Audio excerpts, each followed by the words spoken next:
குடும்பத்தில் இருக்கக்கூடிய ஒவ்வொருவருக்கும் ஒன்று அறுக்க வேண்டும் என்று நினைக்கிறார்கள். அப்படி இல்லை, ஒரு குடும்பத்தின் சார்பாக ஒரு பிராணி என்றுதான் அல்லாஹ்வுடைய தூதர் அவர்கள் நமக்கு வழிகாட்டி இருக்கிறார்கள். ஒரு குடும்பத்தின் சார்பாக ஒரு பிராணி, ஒரு குடும்பத்தின் சார்பாக ஒரு ஆடோ, ஒரு குடும்பத்தின் சார்பாக ஒரு மாடோ, ஒரு குடும்பத்தின் சார்பாக ஒரு ஒட்டகமோ, அதுதான் குர்பான் என்கின்ற வணக்கத்திலே நமக்கு வழிமுறையாக சொல்லப்பட்டு இருக்கிறது.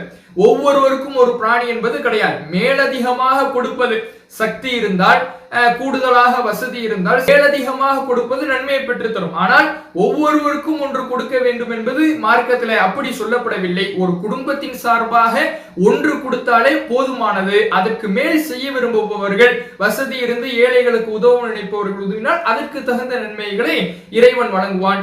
குடும்பத்திற்கு ஒன்றே போதுமானது என்பதுதான் நபிகள் நாயகம் ஸல்லல்லாஹு அலைஹி வஸல்லம் அவர்கள் நமக்கு வழிகாட்டி இருக்கக்கூடிய வழிகாட்டுதல். ஆடும் கொடுக்க முடியாத சூழ்நிலையில் சிலர் இருப்பார்கள் என்றால், அவர்கள் குர்பானி என்ற வணக்கத்தை நிறைவேற்ற விரும்புகிறார்கள் என்றால் அதற்கும் மார்க்கும் ஒரு வழிகாட்டலை வழங்குகிறது.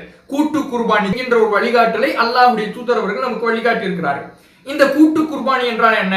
இது ஆட்டிலே சேர முடியாது.